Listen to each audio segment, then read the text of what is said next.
bonjour, je suis ravie de vous retrouver. Donc avoir à faire, c'est la chronique du vendredi, c'est tout ce qu'il ne faut pas rater sur Alsace 20, je le rappelle pour Rime, et également quelques idées sorties pour le week-end ou la semaine prochaine. En gros, tu choisis. Tu veux voir un truc à la télé d'abord et après sortir. Qu'est-ce que tu préfères ? Sortir. Allez. Putain, là, je te raconte pas comme elle est dans la merde. Alors, moi ça va, c'est la régie. Non, tu vas faire un peu de canap avant. Quand même. Okay. Il est fatigué, le garçon. Ok, on commence par se reposer. Alors, ce week-end, ce n'est pas un, mais c'est 2 programmes inédits qui vous attendent sur Alsace 20. Inédits pourquoi ? Parce que je ne sais pas si vous le savez, mais Alsace 20 est partenaire de production régionale et coproduit chaque année une trentaine de projets documentaires, de courts-métrages, de captation de spectacles vivants, etc. Et pour commencer 2019 sur les chapeaux de roue, on a 2 projets fraîchement terminés, à commencer par la captation lors du Festival d'Avignon 2018 de la pièce de théâtre Les Préjugés, dont vous voyez quelques images, qui est mise en scène par Marie Normand. Comment se comporter quand on est amoureux ? Que dire ? Que faire ? Comment réagir quand le sentiment amoureux vous traverse, Emmanuel ? Ça, vous le savez. Pas facile d'exprimer son désir dans une société avec des normes et des idées préconçues. Alors vous verrez dans cette pièce, dans un même décor, les mêmes acteurs jouent 2 courtes pièces qui renvoient dos à dos les préjugés de tous ceux qui pensent savoir. Voilà, c'est dimanche soir pour le plateau TV à 20h45 et on regarde tout de suite un petit extrait.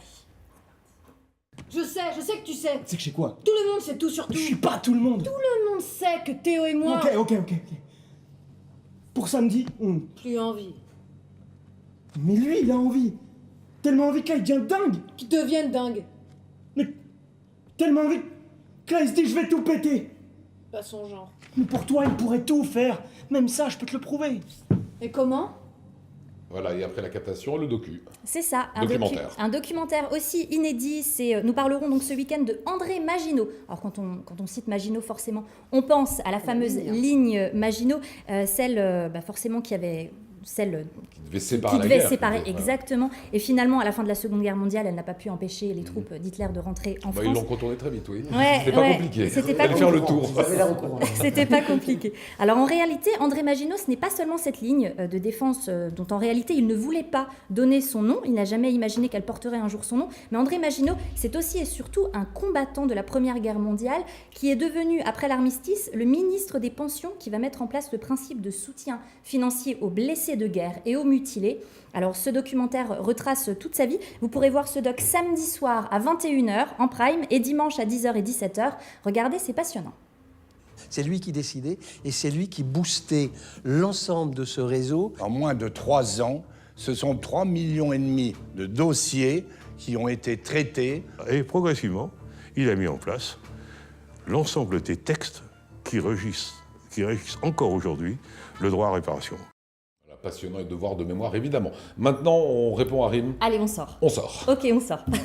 Alors, cette semaine, je vous emmène du côté de Mulhouse et de la filature de Mulhouse, plus précisément, où se tient le festival Les Vagamondes, du 9 au 20 janvier. Alors, vous me direz, Les Vagamondes, c'est quoi ? C'est le festival d'art et de sciences humaines dédié aux cultures du Sud. C'est la 7e édition déjà, la programmation est très riche, avec des artistes venus de Syrie, d'Irak, d'Iran, du Liban, de Bulgarie, d'Arménie, de Tunisie, d'Espagne, d'Italie, du Burkina Faso ou encore d'Algérie. Alors au programme de ce festival, c'est très très riche, je vous le disais, c'est du 9 au 20 janvier. Il y a 16 spectacles, dont 2 premières mondiales. Il y a 2 expositions, 5 projections et plus de 15 rencontres et conférences, moi j'adore ça, de géographes, de sociologues, de journalistes, d'historiens pour faire écho au spectacle. C'est donc à découvrir du 9 au 20 janvier à la filature et c'est parrainé cette année par Sophia Aran. Pour plus d'infos, vous avez le petit synthé www.lafilature.org qui est journaliste. Un petit bonus pour finir ?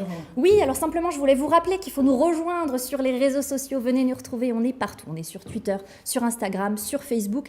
Et ce qui est sympa, c'est qu'il y a toutes les infos à retrouver sur nos réseaux sociaux, toutes les infos de la chaîne. Il y a également tous les programmes et il y a également des jeux. Des replays, bien sûr, et des jeux concours qu'on organise souvent. Et la semaine prochaine, vous aurez notamment des beaux cadeaux à découvrir. Et c'est des passeports gourmands qu'on fera gagner sur les réseaux. Alors venez nous rejoindre.